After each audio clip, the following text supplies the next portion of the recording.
Welcome back to Missing. I am Tim, here today with Lance. Lance, how are you today? I'm doing fantastic today. Thanks so much for asking. I hope all the listeners are doing fantastic as well. I hope people are going to be doing fantastic after hearing the story that we're going to present to them today. Our show's called Missing. We deal with missing persons all the time. This one is a really sad one, really mysterious, but also kind of infuriating too, and we'll get into it during the episode itself. But Tim, let's get into your mood. How are you? Doing good over here. Thanks a lot for asking. Yeah, today we're going to get into the mysterious disappearance of Teresa Lynn Butler from Risco, Missouri on January 25th, 2006. And Teresa is 5'7", 110 pounds with black hair, brown eyes, and her right ear is pierced twice and her left ear 3 times. And she has a C-section scar on her abdomen and has noticeable dimples. And this episode was researched for us by Kathleen Studer. Big shout out to Kathleen. And right off the top, if anyone has information about her disappearance, you're instructed to contact the New Madrid County Sheriff's Department at 1-573-748-2516 or the Missouri State Highway Patrol Missing Persons Clearinghouse at 1-573-526-6178. All right, Lance, and before we get into the story of Teresa's disappearance, we have a few announcements. One is that we are going to CrimeCon in September in Denver, Colorado, and we're doing a session with famed death investigator and distinguished silver fox, Joseph Scott Morgan. Wasn't expecting you to bring out the hard truth like that, but you did, so well done. Yes, he is a silver fox, and he is great when he's analyzing any case that needs some concrete answers. And we're going to be talking about this whole New England serial killer phenomenon that's happened over the course of the last few months here, and he's going to go through the bodies and the victims, and we'll talk about the manner of death, and we'll talk about whether they should be connected or not. We'll probably get into a little of the media coverage and how that's been responsible or irresponsible, but either way, I think it's going to be irresponsible for people to not get 10% off their standard badge by going to crimecon.com and using promo code Crawlspace. All right, we'll see you there in Denver. It's going to be a fun session. Really interesting stuff. Okay, and Lance also wanted to let our listeners know, specifically our listeners on Apple, that we are a video show on Spotify. And you can check us out right there, watch us discuss these cases. We'll put pictures or any relevant video that is included. That's usually all there in the video element, so you can check us out on Spotify. And hey, we're whatever podcast app you're using to listen to us, make sure to give us a 5-star review. Yeah. We'd really appreciate it. If they offer 6 stars, go ahead. Give us 6 stars as well. But also, Tim, let's talk about the triumphant return of the bonus show. Yes. Yeah, we just recorded our first private bonus show that is for subscribers only. And yeah, it's going to be fun. We're going to do several of these. I know we kind of promised 2 a month. I feel like we're probably going to end up doing closer to 3 or 4 a month because it's just so fun to do. So check us out. It's $4.99 a month. You can subscribe on Apple Podcasts, on Patreon. You can become a member on YouTube. But really, just click through on whatever listening device you're using. Apple, you can just click through, or Spotify, just click through there and subscribe. You get ad-free episodes and our bonus show. All right, so we're going to break real quick for commercial, and we will return with the story of Teresa Lynn Butler.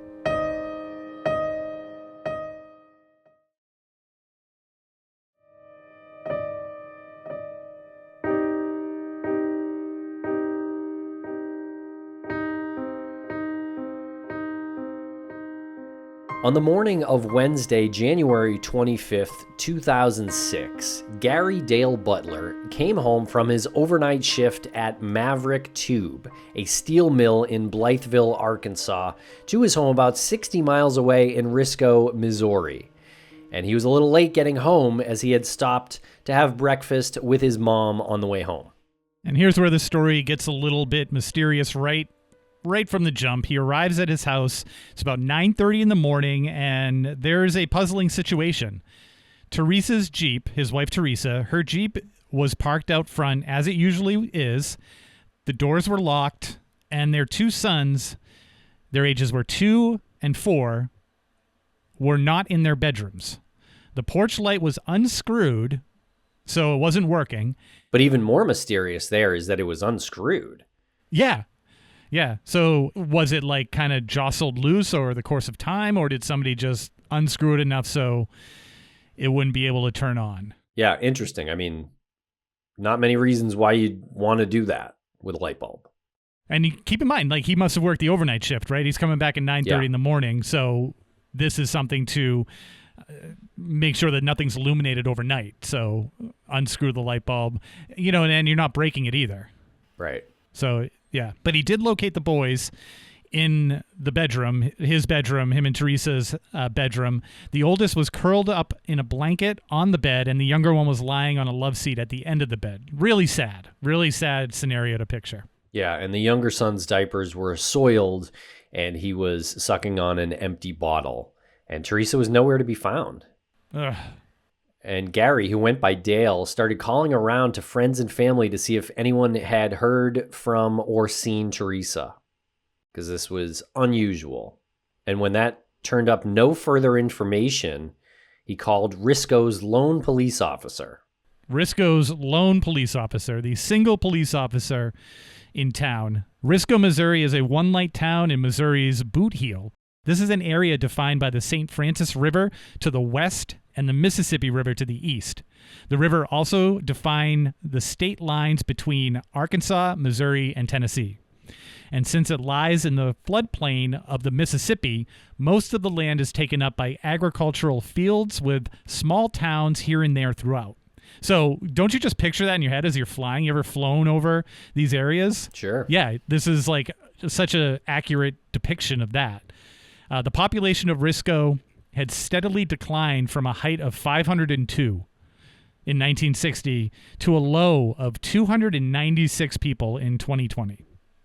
Big thanks to Kathleen Studer for putting this research document together, because it's those details that really add the texture to these stories, and that's why we love working with her. Absolutely. Yeah, we need to know a little bit about the area, of course, the terrain, how many people, all that is very relevant to the story of a disappearance. So big shout out to Kathleen.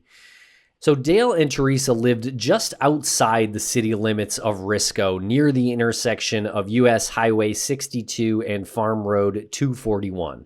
And they met while working together at a factory. And Dale had been previously married with one son from that relationship. And Teresa's parents lived just up the road, just about a mile or so away, and her brother and sister-in-law lived around the corner in the downtown area of Risco, with a high school and ball field between their houses. So it sounds like they were all kind of closely connected there in this small town. Yeah. And Teresa had lived her entire life in this area and was one of 5 children that her parents, Donald and Linda Buchanan, raised in Risco. And Teresa is described as a wonderful and reliable person, devoted to her family, who loved photography and attended church regularly at the Risco First Baptist Church. Really painting a good picture here of the community and of Teresa and sort of the routines that people go through in these small towns. You got the church, the regular attendance at church, and I don't think anyone's ever described me as being reliable. I don't think in my town, like, there's so much going on just in like a town that's slightly bigger where no one would look at me and be like, that's a reliable guy. So the fact that she stood out like that is pretty impressive to me. Yeah, and relevant to this story about how her 2 kids were left alone in the house. That is very uncharacteristic of Teresa. That is the opposite of reliable. Exactly. Yeah. So the day before Teresa went missing, it seemed to go like an average weekday at the Butler house. And she went to work at her job at the photo department at the Walmart in Dexter, Missouri, which is a town about 36 miles away from Risco. And she did arrive home in time to fix dinner for Dale before he left for his job at around 5 p.m. And after he left, she went over to spend some time with her sister-in-law, Sarah Buchanan, who then followed Teresa back to her house to use her scanner to copy some things for work. And Donald Buchanan, Teresa's brother, said Sarah was back home a little after 9 p.m. And Teresa told Sarah that after she left, she had planned to give the boys a bath and get them ready for bed. And notably, Sarah remembered that when she left, the porch light was on. Well, that's important because she would know if it's off, right? You're leaving in the dark. You'd be like, hey, your lights, the porch light needs to be turned on. So very interesting. So that's a little after 9, like right around 9. Yeah. Because she arrived back home at 9 p.m. So this would probably be like 8:50 or so. Yep. And Dale was on break from his work at around 11 and called Teresa, but got no answer. So now a window of time is sort of developing here. But it was late enough, so he wasn't too concerned because he just figured that she was probably sleeping. And once police arrived on the 25th, they were given information about the previous day's timeline as they searched the house. And Dale checked if any items were missing and actually noticed that Teresa's purse and cell phone weren't there. Interesting. He did also report that a PlayStation and a GameCube were missing along with games. A Maglite flashlight and the CD player in Teresa's Jeep was gone. But there were no signs of a struggle. Right. So doesn't that strike you as somebody who comes in and like kind of quietly robs a place and then on the way out takes the opportunity to take the stereo, the CD player out of the Jeep? But the Jeep was locked, so they would have to break in or unlock it with keys and then shut the door and lock it again after they've taken the CD player out of it. Yeah, I mean, and why not just take the car? Too hot? You're not that type of thief? I guess. Yeah. So friends and family just couldn't believe that Teresa could walk away from her family like that. It's a pretty typical story that we hear. Yeah, such a strange and, again, uncharacteristic scene at the house, sort of, when police were called, yeah. And police did find that a key had been broken off in one of the locks of the house, so they took the lock as evidence. Very weird. Yeah, I read that a couple of times when, reviewing this and trying to figure out, like, is this an accident? Is there, like, maybe someone's moving around too fast and the key snaps off, or is this a way to make sure that the lock is never opened? I don't know, but apparently it was like you could still retrieve the key, which is good that the police did that. Strangely enough, Teresa's wedding rings were located under the couch in the living room. Very interesting part of this. Definitely have some opinions on this that I want to share after we go through the story on that detail. And Dale explained that Teresa would take her rings off at bedtime, but where they were found was not a normal place that she would set them. Because at first you think that this is like a struggle or something, or somebody is pulling the rings off because they're robbing her, and somehow they end up underneath the couch. But I don't know. With Dale saying that she would take her rings off at bedtime, I was thinking maybe she set them on the table and they, I don't know, fell off. Anyway, yes, we will go over this. This is an interesting part. We will go over it later. Yeah. So, speaking of Dale, at first, in most cases like this, Dale is obviously the primary suspect. Police did check into his work and confirmed he was there, so there's a check for him. And he also passed a polygraph. So he was at work, there's his alibi. He passes a polygraph, and he's taken off of the suspect list. Good. And a search of the area started immediately as a team from local, county, and state law enforcement investigated the case. Searches were done on foot, by air, and on horseback in a 10-mile radius from the house. Horseback? I don't remember doing a missing person story and hearing horseback. Yeah, not many, that's for sure. And since the area is in agricultural floodplain, it has many canals, ditches, and levees, to include a canal that is right across the street from Teresa's house. And Kathleen included a picture here of the canal. I don't know if this is at like a low water level season that this picture was taken, but it doesn't look like much more than a few inches of water there, maybe a foot or so. Like you could definitely walk through this and not be anywhere like close, maybe up to your ankles. Yeah, that looks accurate to me. Yeah, it does look like it could rise. I mean, it comes right up to. You can kind of see like where the water level is. Comes right up to the flat roads there. So, yeah, right across the street from her house. Yeah, and obviously it doesn't take a lot of water for someone to drown, if that's what we're talking about. But, in a low amount of water, you probably would have noticed. So they contact a nonprofit group called the Outlaw Riders Search and Rescue Team to assist in the searching, and this is a really cool rescue team. The team is made up of firefighters and EMTs in the area. So love the fact that they're called Outlaw Riders, Search and Rescue Team. And they searched from February to May of 2006 using people on foot, the aforementioned horseback, ATVs, but just like with law enforcement, same results here. The searches didn't come up with any new clues about what happened to Teresa. So now we have law enforcement and a nonprofit independent search party pretty much doing the same thing, searching the same grounds and beyond. Right. And investigators discovered that 2 phone calls were placed from Teresa's cell phone in the early morning hours of January 25th. So this would be just after she went missing. So one was at 3:16 a.m. to a number in Gideon, Missouri. And police contacted the owner of that number, who stated he did not answer the phone and did not know anyone in the Butler family. And the second phone call was to elderly sisters in Clarkton, Missouri. And they stated that they received the call but heard nothing on the line. And they also did not know Teresa or anyone in her family.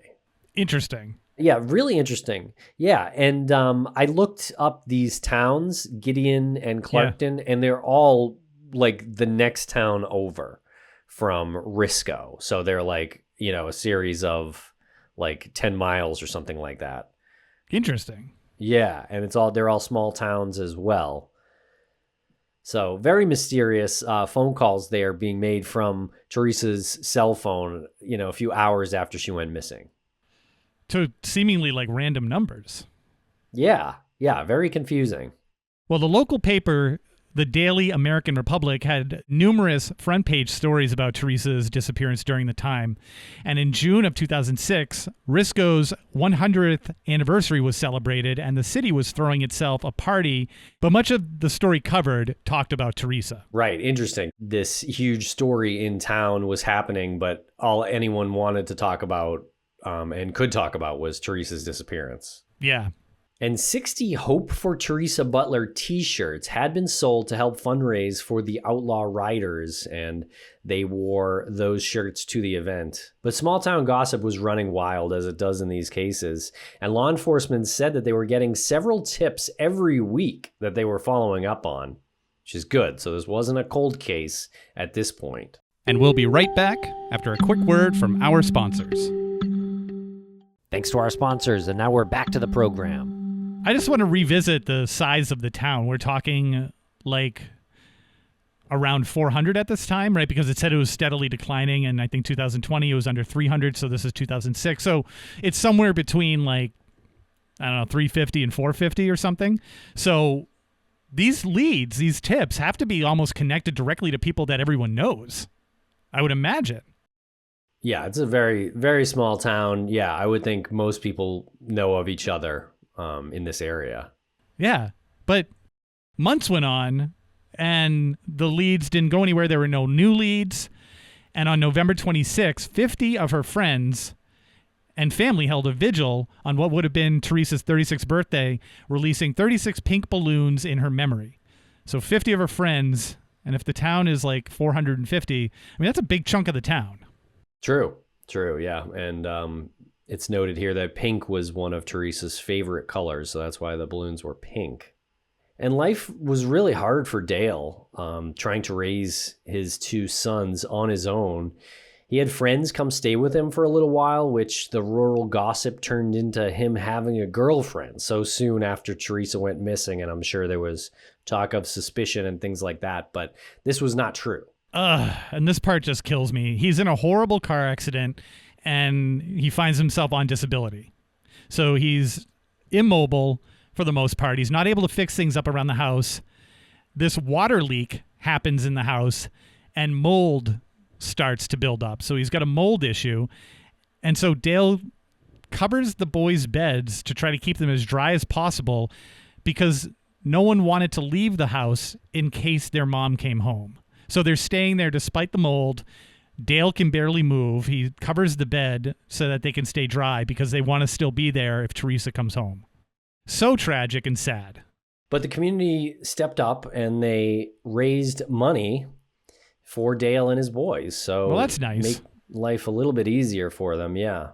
And finally, in March of 2007, a tip came in and a woman was interviewed about the night of January 25th, 2006, when she says a local man stopped by her and her husband's house. And this man claimed that he had robbed a guy up north of Risco and beat him up because of a drug debt.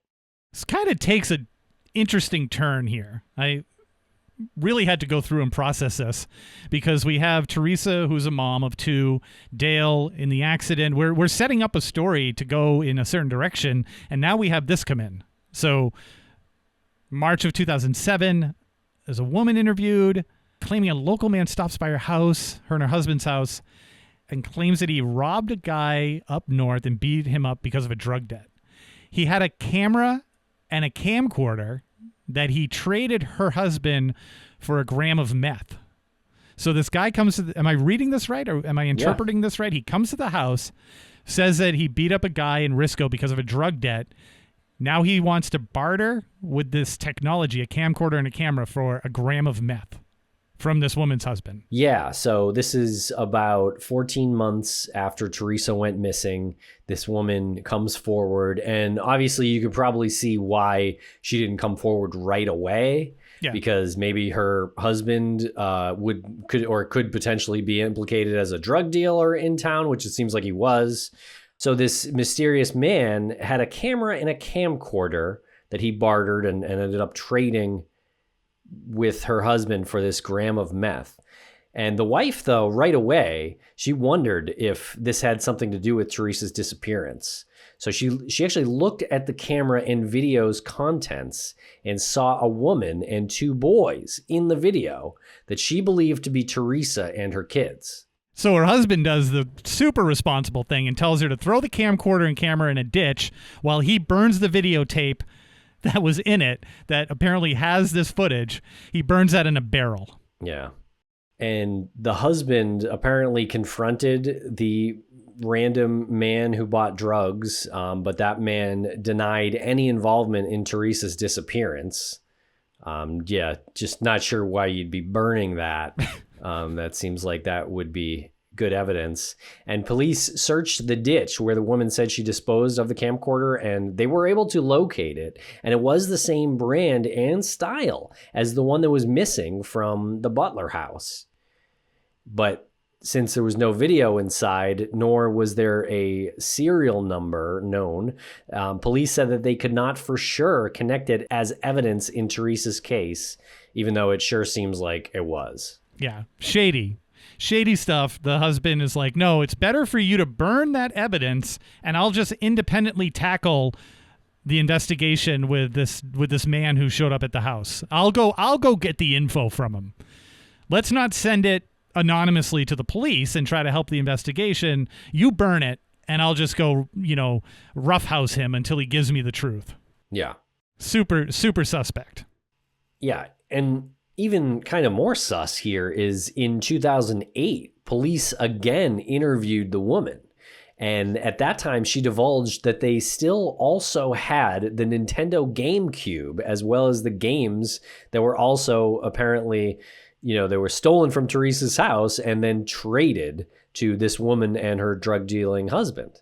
So those items were taken into evidence, but it's unknown if anything was done as far as contacting the person that brought those items to be traded for meth. Investigators also followed up on leads from some of the rumors, digging in some areas where Teresa was rumored to be buried, but could not find her. So apparently in the meantime, they were fielding tips that her body was buried in various places, but to no avail. Just want to back up a little bit. You think that are they playing these games? Is the Nintendo and GameCube set up and they're playing them? Oh yeah, probably. I would think, yeah. so twisted to me. That's probably why they didn't say that earlier. And they didn't want to lose the game system. Jesus. But at least they did come forward. Yeah. So we can appreciate them for that. But on the 12th anniversary of the day Teresa went missing, Dale died at home at the age of 43. So young. I know, so young. And now their boys were without their mother and father. Very tragic. Well, I hope they're doing well now. Yeah, seriously. There's a picture here of the boys with their grandparents, with Teresa's parents, and hopefully that relationship has maintained some stability for them. Let's talk about Melvin Ray Hufford Jr. This guy's got the 3 names plus a junior tacked on the end, so that obviously immediately raises a red flag for when we're talking about suspects and things like this. It wasn't until April 8th of 2019 when a detective was again interviewing career criminal Melvin Ray Hufford Jr., he decided to confess to what had happened to Teresa Butler. Investigators now say that he had been a suspect from early on in the investigation, but it's not known why it took him so long to confess. Very interesting. Yeah, that's 13 years. So that's wild. And Hufford's story was that on the night of January 24th, 2006, he and another person were over at Teresa's house getting high on meth. Not only getting high on it, injecting it intravenously. Yeah.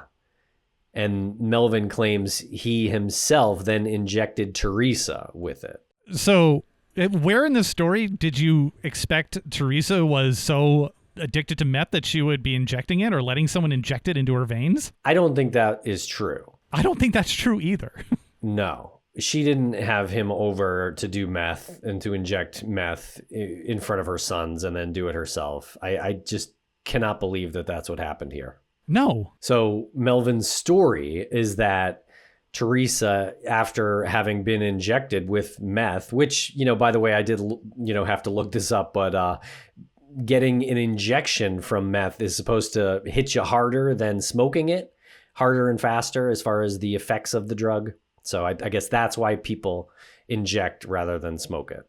Yeah. So apparently after this guy injected Teresa with meth, she was complaining that her chest was hurting. And Melvin went into the kitchen to fix himself a drink. And he came back and he says that Teresa was passed out. And we got a picture here of Melvin Ray Hufford Jr. And we also have pictures of Teresa. And if I were to guess the meth addict, it would be Melvin Ray Hufford. I don't want to generalize, but when I look at this man and you were to tell me this guy is addicted to meth and injects it, I'd believe you. I wouldn't say the same thing about pictures that we've seen of Teresa. So they find her passed out, and Melvin Ray Hufford and the person that he's with, they check her for a pulse, and they couldn't find one, and they both start freaking out. Yeah, we talk about stories like this, how this, because in a lot of missing persons cases, this ends up being the local rumor that, there was an accidental drug overdose and then everyone freaks out and decides to dispose of the body or something like that. But I think what we've found in our 10 years of doing this show, Lance, is that this thing is not as common as the local rumors in towns of missing people would have you believe. Yeah. Also, I always fall back on these are people who are often described as being irresponsible and addicted to drugs. They don't hold down jobs. I'm not trying to, cast a blanket over these people, but the fact that people who are known to inject themselves with meth and are in the presence of somebody who accidentally overdoses, suddenly they become so good at hiding bodies, they're never found again. Yeah, that's part of it that's weird to me too, because at that point they're suddenly very competent in getting rid of evidence and things like that. Yeah. Yeah. So a lot of times I don't believe it. It's like they suddenly found their calling. Right. Yeah. And we'll be right back after a quick word from our sponsors. Thanks to our sponsors, and now we're back to the program. So apparently they wrapped Teresa in a tarp and took some items from the house to make it look like it was a burglary. Okay. And they eventually took Teresa's body to Melvin's dad's abandoned house and put her underneath the kitchen sink cabinet. I mean, that sounds like what someone like him would do, but where is she? Well, Melvin ended up going to prison again for a few years after that. And it was for a different crime, probably a drug-related or a theft crime, I'm guessing. And when he got out, he claims he retrieved Teresa's body from this abandoned house and specifically underneath the kitchen sink cabinet. He says that he retrieved her body and burnt it and then crushed all of her bones. It was such garbage. And he says he put those remains in a bucket and then dumped them in a ditch south of his house in Tallapoosa. That is such garbage. Like, even if she's in there and she's decomposed after a few years, I'm sure some animals might have gotten in there. All he has to do is take the body and just bring her out to a desolate part of the wilderness. He doesn't have to go through the process of crushing bones, burning, and then dumping them in a ditch that apparently is like close to his house. It says south of his house in Tallapoosa, but I mean, you don't even have to move the body if it's been there for so long. Yeah, it seems like this house had been abandoned for years because he goes to prison after he puts her there. And then I'm guessing once he got out, he realized, I got to get rid of her body because that's evidence that could put me back in the place that I don't want to be in. So maybe that was his motivation for, I guess, destroying the evidence that is her body. But in November of 2019, Melvin was charged with first-degree involuntary manslaughter and evidence tampering related to the death of Teresa Butler. Jeez. And he was sentenced to a total of 10 years for those charges. That's it. And still no physical part of Teresa has ever been found. Right. I can kind of believe that part of his story, to be honest. I definitely don't believe the part of how Teresa went missing. But I can believe the part where he claims to have disposed of her body. Yeah, I can believe that. I can see that. Because that is a direct connection to him. He's probably been thinking about it for the years that he was in prison. Right. But definitely he's not shooting up meth with her. No, not with her. Absolutely not. And my take on her wedding rings being found underneath the couch is perhaps when this guy apparently showed himself at the Butler residence that she figured he was there to steal some stuff. And she hid them. Yeah, exactly. Yep. Either that or she had been hit or something and was on the ground and then put them under the couch. But I'm kind of thinking that it happened pretty soon after he made himself known to her and she slipped it off and stuck it under where she was sitting, so they didn't get stolen as well. Yep. Or maybe just so it would be like a calling card from her. A message to her husband or the investigators. Exactly. Yeah. I mean, she probably didn't think she was about to go missing at that point, but who knows? I don't know if she knew this guy. She's probably trying to protect her kids too. Yeah. Absolutely. And I definitely don't believe Melvin that he was with someone else there. It seemed like he went there to rob the place for drugs, essentially, to barter for meth, and ended up taking her too. I'm not quite sure why, but that was his story and apparently confirmed by in a court of law. Yeah. Yeah. And this whole other person, I'm pretty sure doesn't exist, or else he would have thrown that other person under the bus pretty quick. Yeah, absolutely. Yeah, there's no way that there was another person there. I don't know why he mixes what seems to be truth with likely fiction, in my opinion. But I think that's just kind of how these people are, Mm-hmm. Yeah. But there was a big problem, speaking of meth and how these people are. Big problem. Meth in Missouri in the mid-2000s. There were a lot of meth labs that were prevalent in Missouri, so much so that it was called the meth capital of America because it was number one in the nation for meth lab seizures. Melvin Hufford had a long criminal history that included drug charges as well.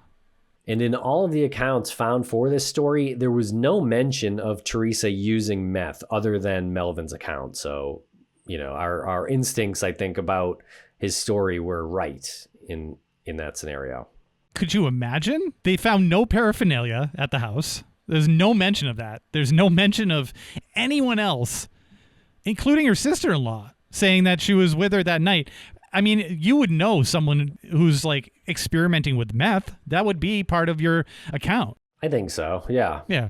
So it is not known for sure if the second man at the Butler house was ever charged in this case, nor do we know his account or if there really was a man. Mm-hmm. I'm inclined to believe there wasn't, but I don't know. It's possible, I guess. Headline stories in the Daily American Republic were only of her disappearance. Once Melvin's story that included meth came out, It was only reported on local TV news stations, which is responsible? Is that good? I think the point of this is that meth gets dirty and people don't want to hear about this. And the story of a mysterious disappearance is something that people want to hear about. But then once something as dirty as a drug like meth is introduced, people tend to look away. And, we've definitely experienced that with some of the cases we cover.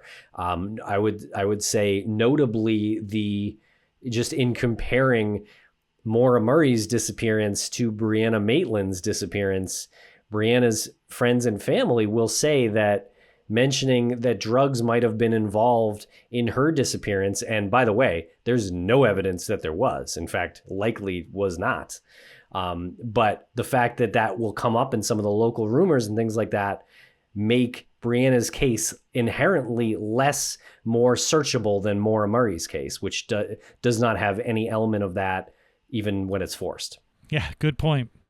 So shout out to the Daily American Republic for not falling down that rabbit hole by including all of this meth talk. Right. And to further drive that point home, Kathleen here notes that if you search the name Teresa Butler in 2019 through 2025 in Missouri on newspapers.com, not a single story comes up. Yikes. Yeah, and that is the time period that Melvin confessed and was sentenced for causing her death and hiding her body. Well, that's interesting. Yeah, so it's just a point about the media, really, yeah. And how they don't want to cover stories like that. Wow. Well, there was a prosecutor on the case who said, quote, "Although I do not believe that Teresa Butler died as a result of a drug overdose, we have no physical evidence to prove or disprove the defendant's version of what happened," end quote. That chuckle there was my sarcastic chuckle. That wasn't a quoted chuckle from the prosecutor.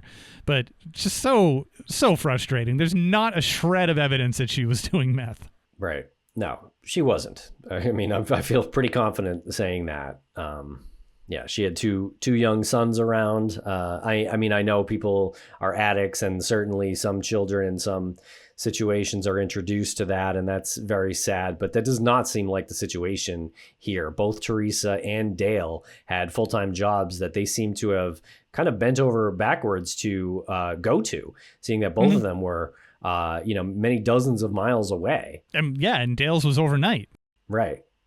So I don't think a family like that who's working so hard to raise their sons and to put food on the table would also be spending money on meth and doing it right in front of them. Yeah. Inviting friends over like Melvin. Right. What we do know, though, is that Teresa was a wife, a daughter, a sister, and a mom. She is still missing, and her family is still missing her. And regardless of what actually happened that night, she and her family deserved better than this. Definitely. And it does make me sad to think about those boys. I really do hope they have gotten themselves into a good place. But man, that's so tough after losing both your parents at such a young age. Yeah, and I'm sure their grandparents, may not have survived too much longer either, because even in the picture shared, they're certainly not super young. Yeah. So that is it. That is the story of Teresa Lynn Butler, Lance. A mysterious and tragic one, no doubt about it, like pretty much every case we speak about here. So we're going to wrap it up by saying, again, if you have information on the disappearance of Teresa Butler, you are instructed to call the New Madrid County Sheriff's Department. That's at 1-573-748-2516. You can also contact the Missouri State Highway Patrol Missing Persons Clearinghouse, 1-573-526-6178. Thanks a lot for listening. Don't forget to like and subscribe. And please follow us on social media at Missing CSM. We'll be back next week with another new episode.